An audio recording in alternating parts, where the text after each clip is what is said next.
स्वागत है। आप सबको मैं बता दूं कि एक बार फिर से हम बिहार सत्याग्रह आश्रम में आ चुके हैं, यहाँ पर मौजूद हैं। आपको पता है कि यहाँ पर प्रशांत किशोर जी के नेतृत्व में ये आश्रम लगाया गया है और उनके ही नेतृत्व में यहाँ पर जो है वो प्रशिक्षण दिया जा रहा है। तो इस वक्त हमारे साथ अभिषेक कुमार मौजूद हैं, जो जमुई से पटना आए हैं बिहार सत्याग्रह आश्रम में और प्रशांत किशोर जी के नेतृत्व में प्रशिक्षण लेने के लिए। तो सबसे पहले उनसे बातचीत करेंगे। अभिषेक, कहाँ से आप आए हैं, क्या आपका परिचय है और क्या कुछ आपको यहाँ पे सीखने देखने को मिला? जी, बहुत बहुत धन्यवाद मैम कि आपने हमें ये मौका दिया कि हम अपनी बात जो है इस चैनल के माध्यम से बिहार के लोगों तक पहुंचा सके। जहां तक मेरी बात रही तो मेरा नाम जो है अभिषेक कुमार है, जैसा कि आपने बताया है, और मैं जमुई ज़िले का रहने वाला हूं और अभी वर्तमान में मैं पटना में ही रह रहा हूं और यहीं से पढ़ाई वगैरह भी हुआ है।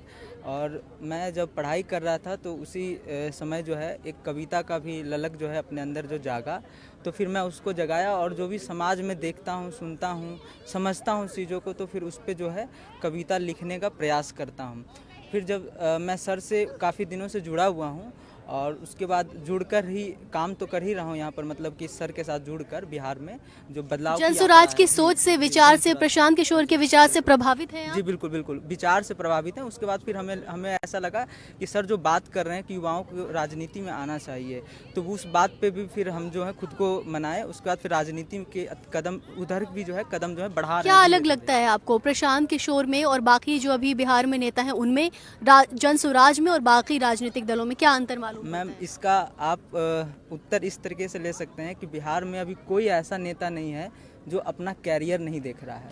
सिर्फ एक नेता है, प्रशांत किशोर, जो अपना कैरियर छोड़ कर आया है। तो सबसे बड़ी बात तो यही चीज़ है। आप देख लीजिए कि जो सबसे बड़े बड़े जो नेता हैं, तेजस्वी जी हैं, उनको मुख्यमंत्री बनना है।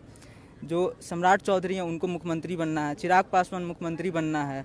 और भी कई नेता जो हैं जो बड़े बड़े दावे कर रहे हैं, उनको मुख्यमंत्री या उप मुख्यमंत्री या मंत्री बनना है। लेकिन एक कोई राजनीति, बिहार की राजनीति में ऐसा कोई व्यक्ति आया है जिसको मुख्यमंत्री नहीं बनना, जो अपना सारा कैरियर छोड़कर बिहार में बदलाव के लिए आया है। तो अगर हम उसके साथ नहीं जाएंगे, और खास करके मैं पढ़े लिखे युवाओं से ये बात कहना चाहता हूँ कि यदि आप ऐसे नेताओं को नहीं चुनेंगे और अगर फिर आप उन्हीं नेताओं को चुनेंगे जो अपने कैरियर बनाने के चक्कर में है, तो आपके कैरियर का कौन सोचेगा? इस बात का आप ज़रूर सोचिएगा बैठकर। जी। आपके जैसे तमाम और युवा हैं बिहार में, बिहार की पूरी जो आबादी है 13 करोड़ से ज़्यादा की है, कि आपको लगता है कि बिहार को अब एक बदलाव की ज़रूरत है? जी मैम, बिल्कुल। बिहार, मुझे ही नहीं, टोटल जो 13 करोड़ की आबादी है, सभी को ये बिहार का बदलाव है। क्योंकि मैम, मैं जो बात कहूँगा, हो सकता है कई लोग इससे मतलब सहमत नहीं भी रखते हों। अभी बिहार में जैसा स्थिति चल रहा है, ऐसा प्रतीत हो रहा है कि बिहार जो है सिर्फ और सिर्फ चंद मंत्री और अधिकारियों के बाप का बिहार बन गया है। मैं बाप का शब्द जो है इसलिए प्रयोग कर रहा हूँ क्योंकि ऐसा ही देखा गया है। अभी कुछ दिनों में आपने देखा है किस तरीके से बीपीएससी के छात्र लाठी खाए हैं, और लाठी खाने के बाद हमारे माननीय मुख्यमंत्री जी कहते हैं कि लाठी कहाँ चला है पटना में, अब बताइए। तो ऐसा तो प्रतीत हो रहा है, लोगों को प्रतीत हो रहा है, हमें तो लग ही नहीं रहा कि हमारे बाबूजी का बिहार है। क्योंकि बिहार तो भाई 13 करोड़ जो आम आबादी लोग हैं उनका है बिहार है। ये अधिकारी या मंत्री का बिहार थोड़ी है। तो जो लोकतंत्र की अभी स्थिति है, मेरी इसी पे कविता है मैम। और ख़ास जो मैंने जो कविता लिखा है, तो पहले तो मुझे नहीं पता था कि मैंने जो लिखा है वो क्या लिखा है, बट अब मुझे समझ आता है कि मैंने जो लिखा है वो सही लिखा है। क्योंकि बिहार के परिदेश में ही तभी लगता है कि मेरे अंदर से ये कविता निकला कि लोकतंत्र में जनता ही, मैम समझिएगा। और मैं बिहार की जनता से भी ये बात कहना चाहता हूँ कि आप मेरे कविता के जो मैं कविता के माध्यम से आपको कहना चाहता हूँ वो आप समझने का प्रयास कीजिएगा। और एक सवाल भी है मेरा आपसे कि लोकतंत्र में जनता ही बस कहने को मालिक होता है। लोकतंत्र में जनता ही बस कहने को मालिक होता है। नहीं तो कहो फिर क्या कोई सेवक चुनकर रोता है? नहीं तो कहो फिर क्या कोई सेवक चुनकर रोता है? लोकतंत्र में जनता ही बस कहने को मालिक होता है। बेचारे ये हैं भोले भाले। मैं आम आवाम जो 13 करोड़ की आबादी की जनता है, मैं उसकी बात कर रहा हूँ कि बेचारे ये हैं भोले भाले, सेवक इनके जुमले वाले। बेचारे ये हैं भोले भाले, सेवक इनके जुमले वाले। अभी तक का सारा सिक्का इनका खोटा है। नहीं तो कहो फिर क्या कोई सेवक चुनकर रोता है? आज़ादी के अमृत काल हैं। आज हम लोग आज़ादी के अमृत काल मना रहे हैं। कहने को आज़ादी का अमृत काल है, आप बिहार में देख लीजिए दृश्य क्या है। तो मुझे ये कहना पड़ रहा है कि आज़ादी का अमृत काल है, फिर भी इन बेचारों का फटे हाल है। आज़ादी का अमृत काल है, इन बेचारों का फटे हाल है। आँखों में है खूब सपने, सिर्फ सपने ही संजोता है। नहीं तो कहो फिर क्या कोई सेवक चुनकर रोता है। अब ये ऐसा दृश्य क्यों बना, आप ये समझिए कि मैं जब ऐसी बात कर रहा हूँ तो आप ये ना समझिए कि अभी जो पक्ष में बैठे हुए हैं वो लोग गलत हैं और जो विपक्ष में है वो सही है। तो मुझे ये कहना पड़ रहा है कि ये ना समझो विपक्ष सही है, अरे वो भी कभी पक्ष रही है।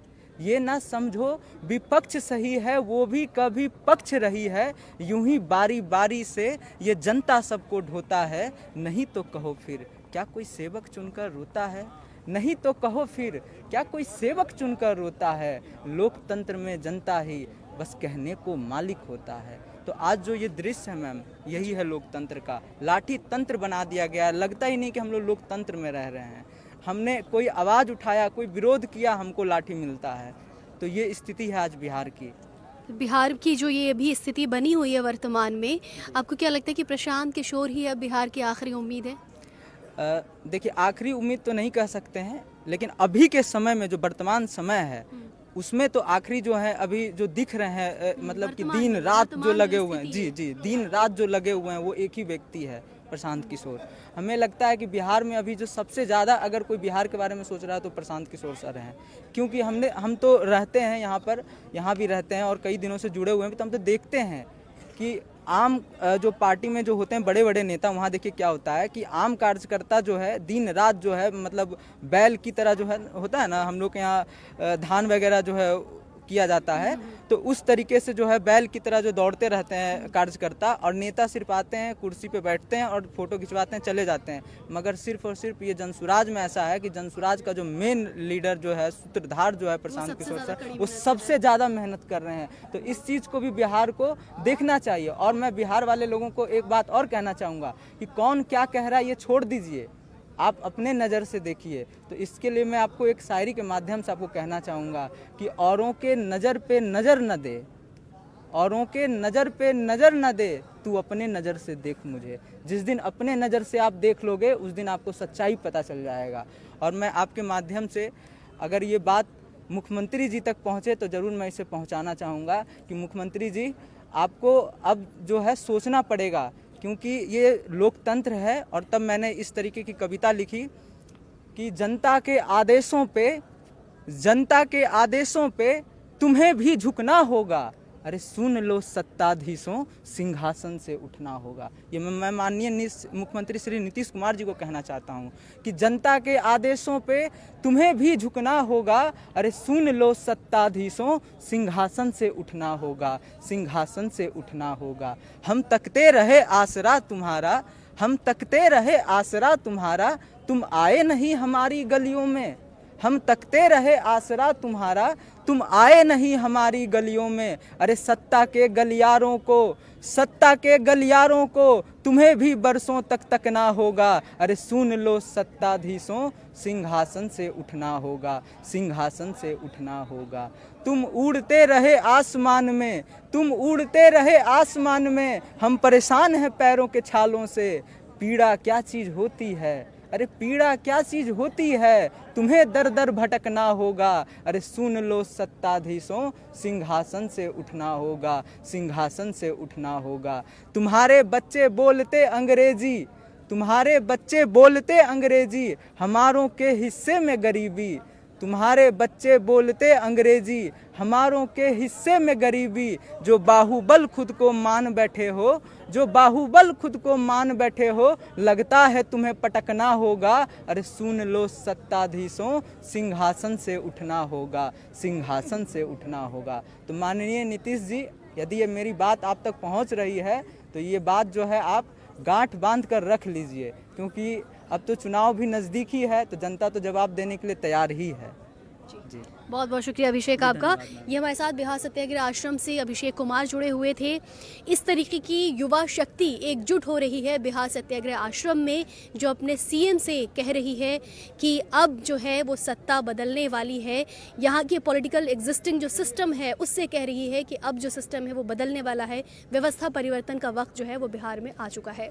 सो इस तरीके के लाइव सेशन हम आपके लिए जारी रखेंगे, जहाँ पे तमाम युवाओं से बिहार के तमाम लोग एकजुट हो रहे हैं यहाँ पर और अपनी अपनी बात रख रहे हैं, उनकी बातें आपको सुनाते रहेंगे। धन्यवाद।